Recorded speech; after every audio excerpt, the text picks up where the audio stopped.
Hello friends, आपका हमारे channel Nipu study point में स्वागत है। आज मैं आपके लिए लेकर आई हूँ आर.एस. अग्रवाल की ट्रिग्नोमेट्री के क्वेश्चन। मैंने आर.एस. अग्रवाल में जितने भी क्वेश्चन है ट्रिग्नोमेट्री के वो सारे कवर अप कर लिए हैं। अगर आप किसी और बुक से क्वेश्चन लगा रहे हैं तो आप अपने डाउट कमेंट बॉक्स में पूछ सकते हैं। तो चलिए फ्रेंड्स, आते हैं अपने क्वेश्चन पे। क्वेश्चन हमारा ये बोला है 1 + sin theta upon cos theta plus cos theta upon 1 + sin theta equals to what. ऐसा क्वेश्चन हमने लास्ट वाली वीडियो में किया था। अगर आपने नहीं समझा है तो आप समझ सकते हैं। यहाँ ऐसे क्वेश्चनों में मैंने आपको लास्ट टाइम बताया था कि ऐसे जितने भी टाइप के क्वेश्चन आते हैं तो हमें उनमें सबसे पहले एलसीएम लेना होता है।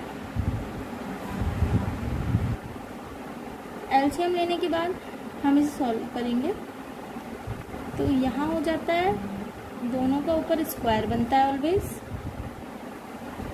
अब आप इसका होल स्क्वायर खोल दीजिए और कॉस स्क्वायर को थीटा को ऐसे लिख दीजिए।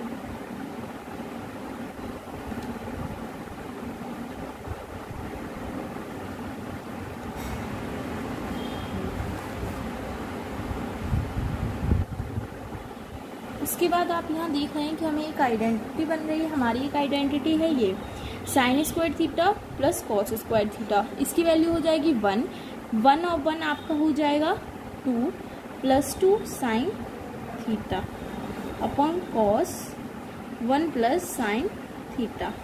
अगर हम यहाँ 2 कॉमन ले लेंगे तो बचेगा 1 + sine theta upon cos theta 1 + sine theta. उसके बाद आप डिनोमिनेटर और न्यूमिनेटर को काट देंगे तो ऊपर बचेगा 2 cos theta. 2 upon cos theta होता है आपका 2 sec थीटा। आप जानते हैं कैसे कि 1 अपॉन cos थीटा की वैल्यू होती है sec थीटा, तो ये हो जाएगा 2 अपॉन cos थीटा। तो option B is the correct answer. आते हैं फ्रेंड्स नेक्स्ट क्वेश्चन कह रहा है sin a + sin b upon cos a minus cos b + cos a + cos b upon sin a minus sin b। अब आप यहाँ देख रहे हैं कि आपने पहले जो क्वेश्चन किए होंगे उसमें आपके यहाँ पर कुछ पैटर्न बन रहा होगा, लेकिन यहाँ कुछ पैटर्न नहीं बन रहा है। शायद हम इसमें एलसीएम लें तो कुछ पैटर्न बनेगा। तो ऐसे क्वेश्चनों में आप मोस्ट ऑफ एलसीएम लेंगे, तो हम एलसीएम लेंगे।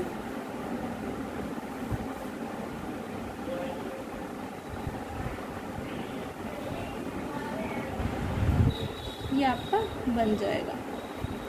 अब हम देखेंगे कि cos a minus cos b से कटेगा तो यहाँ कट जाएगा, ऊपर इसका इंटू होगा तो क्या बनेगा sin square a minus sin square b। मैंने डायरेक्ट लिख दिया ऐसे कि sin a square minus b square का फॉर्मूला होता है a माइनस b और a प्लस b। आप ऐसे समझ सकते हैं। अब जब हम यहाँ देखेंगे तो यहाँ भी सेम वैल्यू बनेगी। देखिए कैसे, जब यहाँ से ये इससे ये तो कैंसिल हो जाएगा, लेकिन इसका जब ऊपर इंटू होगा तो cos a + cos b upon मतलब into cos a minus cos b बनेगा। यानी a square minus b square का फॉर्मूला क्या है, a plus equals to a + b a minus b। तो सेम बना दीजिए आप।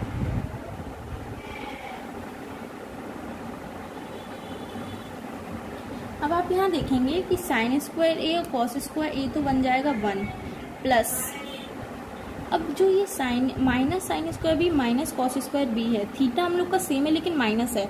तो हम क्या करें, अगर हम इधर माइनस कॉमन ले लेते, प्लस की जगह हमने यहाँ माइनस कॉमन ले लिया तो यहाँ क्या बचेगा sign square b plus cos square b upon जो आपका न्यूमिनेटर में है वो लिखो। अब आप यहाँ देख रहे हैं कि आपकी जो वैल्यू है एक तो आएगी 1, ये आइडेंटिटी बन रही है माइनस, ये sine square theta plus cos square theta की वैल्यू होती है 1 माइनस 1 तो हो गया 0। तो आपका 0 नीचे हर में जो भी है उससे कोई फर्क नहीं है। तो option A is the correct answer.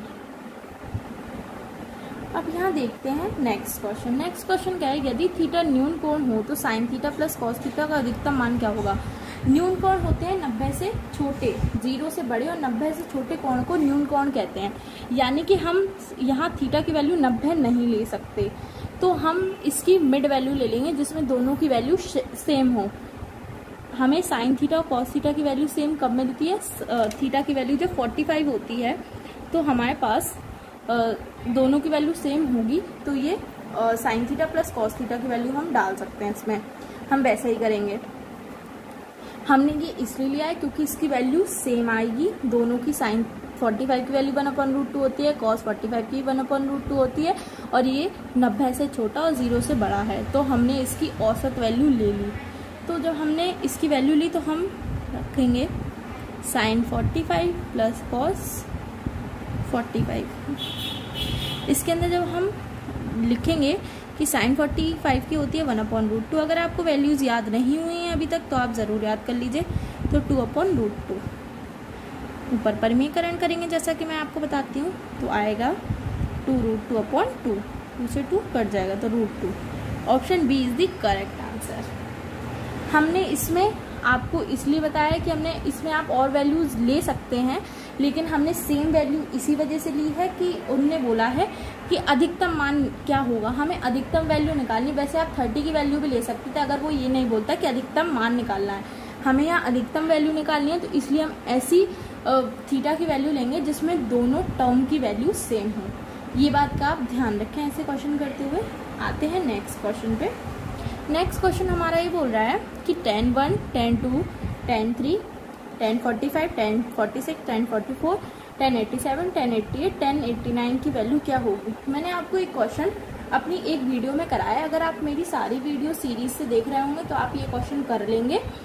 मैं आपको बताती हूँ कैसे। इसमें मैंने आपको जब लास्ट टाइम वो क्वेश्चन कराया था तो मैंने आपसे बोला था कि जब हमारे पास ऐसे क्वेश्चन आते हैं तो हम इसमें जोड़े बनाते हैं, हम इसके ऐसे पेयर अप करते हैं कि हमें आपस की वैल्यू कट जाए। तो हम इसमें भी वही करेंगे। आप देखिए कि हम tan 1 और tan 89 की अगर जोड़ा बनाएंगे या पेयर बनाएंगे तो हमें 1 वैल्यू मिलेगी।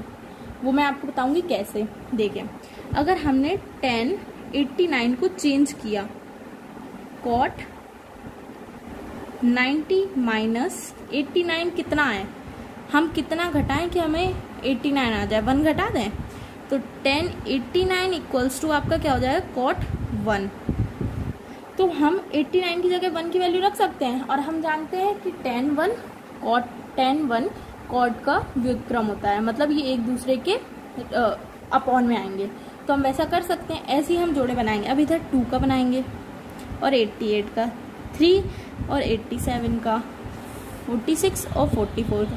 45 की वैल्यू हम जानते हैं कि 1 होती है, इसलिए हमें इसका जोड़ा बनाने की कोई ज़रूरत नहीं। आपको जब ऐसे क्वेश्चन दिए जाएंगे तो आप बस अगर इसके पेयर अच्छे से बना लेंगे तो आप ये क्वेश्चन बड़ी आसानी से सॉल्व कर लेंगे, क्योंकि इस क्वेश्चन का आंसर हमेशा ही 1 आएगा अगर आपने पेयर अच्छे से बनाए होंगे। तो देखते हैं अब आगे के। जैसे हमें 88 का करना है तो हम क्या करें, cot 90 माइनस 2 कर देंगे। तो tan 88 इक्वल्स टू क्या आ जाएगा, cot 2। ऐसे ही हम 87 का कर लेंगे। tan 87 इक्वल्स टू आ जाएगा आपका cot 90 माइनस 3। tan 87 की वैल्यू क्या आ जाएगी आपकी, cot 3 के बराबर। tan 46 की वैल्यू को चेंज कर लें आप, cot 90 माइनस कितना घटाएं कि हमारे पास 46 आ जाए। अगर हम 44 घटा देंगे तो हमारे पास 46 आ जाएगा। तो tan 46 इक्वल्स टू cot 44। आप ऐसा कर सकते हैं। अब इसके बाद आप जहां हमने जिसकी वैल्यू निकाली है उससे cot की वैल्यू को चेंज कर देंगे। जो हम tan 1 की बगल में लिखेंगे, देखिए जो मैंने आपको पेयर बनवाए थे 1 और 89 का, 2 और 88 का, 3 और 87 और 46 और 44 का, तो आप उसके बगल में लिखेंगे तो जल्दी काटना आसान हो जाएगा। तो आप थोड़े कंफ्यूज कम होंगे अगर आप पहली बार ये क्वेश्चन सॉल्व कर रहे हैं। तो अगर आप 1-2 बार कर चुके हैं तो आपको कन्फ्यूजन वैसे ही नहीं होगा। तो फिर cot 1 की वैल्यू लिख देंगे हम, किसकी, 89 की। cot 2 की लिखेंगे, 88 की जगह क्या आएगा, cot 2। tan 3 की वैल्यू लिखेंगे, tan 87 की जगह क्या आएगा आपका, cot 3। 46 की वैल्यू हमने निकाली है तो tan 44, और tan 46 की क्या है, cot 44। क्रॉस में आप लिख सकते हैं tan 45। इससे ये कट जाएगा, इससे ये कट रहा है। देखिए कैसे। अगर आपने नहीं पढ़ी है तो आप पहले मेरी पुरानी वीडियोस पढ़ लें, जिससे आपको ऐसे क्वेश्चन सॉल्व करने में बिल्कुल भी दिक्कत ना हो, क्योंकि इसमें छोटे छोटे कॉन्सेप्ट ही लग रहे हैं। अगर आपने नहीं पढ़ी है तो मैं आपको बता दे रही हूँ। फिर भी tan थीटा होता है 1/cot थीटा। तो उस हिसाब से हमने ये वैल्यू सारी काट दी। तो हमारे पास बचेगा क्या, 1। तो option B is the correct answer. तो अगर आप मेरी पहली वीडियो नहीं देखें और डायरेक्ट ये वीडियो देख रहे हैं तो आप पहले वो वीडियो देखें जिससे आपको ऐसे क्वेश्चन करने में बिल्कुल भी दिक्कत ना हो। आते हैं नेक्स्ट क्वेश्चन पे। आपका नेक्स्ट क्वेश्चन कह रहा है कि tan 50 plus sec 50 upon cot 40 plus cosec 40 की वैल्यू क्या होगी। अगर हम tan को cot में और sec को cosec में चेंज करते हैं, 90 माइनस थीटा के ट्रांसफॉर्मेशन से हम एक दूसरे को आपस में चेंज करते हैं, tan को cot में और sec को cosec में चेंज करते हैं, तो हम वही करेंगे। अगर हम ट्रांसफॉर्मेशन चाहें तो अंश की कर दें, चाहें तो हर की कर दें, दोनों में ही सॉल्व हो जाएगा। हम यहाँ हर की लेके चल रहे हैं, हम हर को चेंज कर रहे हैं, ठीक है। तो हम cot 40 की चेंज कर रहे हैं, तो हम tan 90 माइनस कितना घटाएं कि हमारे पास 40 आ जाए। हम 50 घटा दें तो हमारे पास 40 आए, तो cot 40 की वैल्यू क्या आ रही है आपके पास, tan 50। अब उसके बाद हम cosec 40 की वैल्यू चेंज कर रहे हैं। sec 90 में से कितना घटाएं कि हमारे पास 40 आ जाए, सेम 50 घटाएं, तो cosec 40 इक्वल्स टू sec 50। अब हम अपनी वैल्यू लिख लेंगे।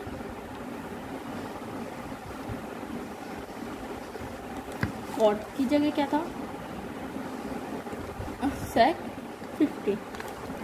एक दूसरे से कट जाएं तो option B is the correct answer. बहुत इजी क्वेश्चन है ये।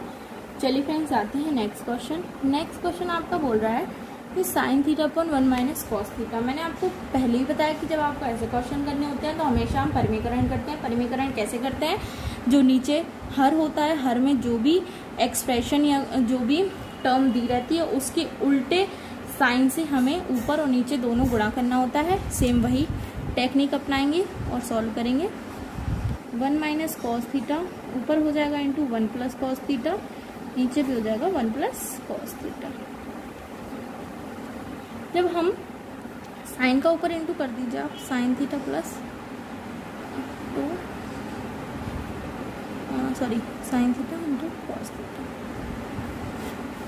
इधर आप करेंगे तो ए स्क्वायर माइनस बी स्क्वायर का फॉर्मूला बोलेंगे, यानी 1 माइनस कॉस स्क्वायर थीटा। अब आप जानते हैं कि 1 माइनस कॉस स्क्वायर थीटा की वैल्यू क्या होती है, साइन स्क्वायर थीटा।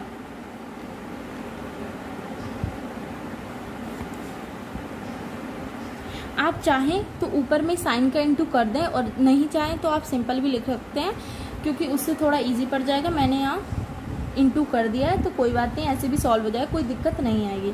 जब आप सिंगल सिंगल जैसा हमने छोटे में किया है, टर्म को सिंगली डिवाइड कर लेंगे, साइन स्क्वायर थीटा हो जाएगा, स्क्वायर से ये कट जाएगा, स्क्वायर से ये कट जाएगा, तो आपके पास आएगी 1 upon sine theta plus cos theta upon sine theta, यानी cosec theta plus cos theta. ये आप जानते हैं कैसे कि कॉसिक थीटा की वैल्यू होती है 1 अपॉन साइन थीटा और कॉट थीटा को हम क्या लिखते हैं, cos theta upon sine theta. तो option B is the correct answer. ऐसा क्वेश्चन मैंने आपको सेम पिछली वीडियो में करवाया है। फ्रेंड्स, आते हैं नेक्स्ट क्वेश्चन। नेक्स्ट क्वेश्चन हमारा ये कह रहा है sine square 60 plus cos square 30 cot square 45 sec square 60 minus cosec square 30 की वैल्यू क्या होगी। इसके अंदर आपको कुछ भी नहीं करना है। अगर आपको वैल्यूज याद है तो आप सीधे सीधे वैल्यू पुट करते जाइए और उसका स्क्वायर कीजिए, और जैसा हम प्लस माइनस सॉल्यूशन करते हैं वैसे ही सॉल्व करना है। बहुत ईजी क्वेश्चन है, देखिए कैसे। हम जानते हैं साइन 60 की वैल्यू क्या होती है, √3/2। अगर आपको याद नहीं है तो वैल्यूज याद कर लीजिए, ये मैं आपको बार बार बोल रही हूँ। कॉस स्क्वायर की 30 की वैल्यू होती है √3/2। इसका भी कॉट 45 की होती है 1 इसका स्क्वायर। सेक 60 की वैल्यू होती है आपकी 2 अपॉन √3 का होल स्क्वायर। नहीं, सेक स्क्वायर 60 की वैल्यू होती है 1/2 का स्क्वायर माइनस कॉसिक की होती है 2 होता है यहाँ 2 का स्क्वायर, और कॉसिक स्क्वायर 30 की वैल्यू होती है 2। तो ये 2 से तो ये 2 कैंसिल हो जाएगा सीधा सीधा आपका, क्योंकि ये एक प्लस का एक माइनस का है। उसके बाद आपके पास ये वैल्यू बचेगी 3/4 प्लस 3/4 प्लस 1। एलसीएम ले लीजिए, 3 plus 3 plus 4 5/2। Option D is the correct answer. आप थोड़ा कंफ्यूज मत होइएगा, कि सेक कॉस का उल्टा होता है और कॉसेक साइन का उल्टा होता है, बस उसकी वैल्यू रखनी है। मैंने यहाँ गलती से 1/, लिख दी थी, लेकिन यहाँ सिर्फ 2 का स्क्वायर माइनस 2 का स्क्वायर होगा बस, और इसकी वैल्यू भी धोखे से गलत हो गई थी। तो आते हैं नेक्स्ट क्वेश्चन पे। नेक्स्ट क्वेश्चन आपका कह रहा है कि tan 90 की वैल्यू क्या होगी। अब आप जानते हैं कि आपने जब वो चार्ट पढ़ा है तो आपको ये वैल्यूज़ तो याद ही होंगे, तो सीधे सीधे इसका आंसर सी होगा, इन्फिनिटी। इन्फिनिटी कैसे? tan 90 की वैल्यू होती है sine theta sine 90 upon cos 90। Sine 90 की वैल्यू होती है 1 और कॉस 90 की होती है 0। 1/0 होता है इन्फिनिटी, जिसको हम कहते हैं कि परिभाषित नहीं किया जा सकता, तो उसे इन्फिनिटी। इन्फिनिटी एक बहुत बड़ा नंबर होता है जिसे हम खुद नहीं जानते कितना बड़ा, तो इसलिए हम उसे कह देते हैं कि हम उसे परिभाषित नहीं कर सकते। ऐसे अब आते हैं नेक्स्ट क्वेश्चन। हमें बोल रहा है कि cot 90 की वैल्यू क्या होगी। cot 90 की वैल्यू निकालने के लिए हम क्या करेंगे, जानते हैं cos 90 अपॉन साइन 90। इसमें ऐसा नहीं है क्योंकि 0 ऊपर होगा और 1 नीचे जाएगा, तो किसी भी संख्या का भाग अगर 0 में करते हैं हमारे पास हमेशा 0 आता है, तो option B is the correct answer. और अगर किसी संख्या का 0 से भाग करते हैं तो हमेशा आंसर इन्फिनिटी आता है। इस बात का आप याद रखेंगे तो आपको ये वैल्यूज़ याद रखने की ज़रूरत ही नहीं है, आप थोड़ी सी कैलकुलेशन करके आराम से निकाल लेंगे। आते हैं नेक्स्ट क्वेश्चन पे। ये हमारा लास्ट क्वेश्चन है, इसके बाद ट्रिग्नोमेट्री की सीरीज़ खत्म है। अब मैं नया चैप्टर स्टार्ट करूँगी। इसके अंदर हमें कुछ नहीं करना है, इजी सा क्वेश्चन है। इसके अंदर क्या करना है आपको, cos 90 माइनस थीटा की वैल्यू आप जानते हैं क्या होती है, sine theta plus cos theta. Sine 90 minus theta की वैल्यू हो गई कॉस थीटा, इससे ये कटेगा इससे ये, तो 1 + 1 होगा आपका 2। Option A is the correct answer. अब हम ट्रिग्नोमेट्री खत्म कर चुके हैं। अगर आपको अभी भी कोई डाउट है तो आप कमेंट बॉक्स में कमेंट करके पूछ सकते हैं। और वीडियो देखने के लिए धन्यवाद। अगर आपने मेरे चैनल को लाइक और सब्सक्राइब नहीं किया है तो ज़रूर कीजिए और बेल आइकन को प्रेस ज़रूर करें, जिससे आपको मेरी ऐसी वीडियो की इन्फॉर्मेशन सबसे पहले मिल सके। Thank you.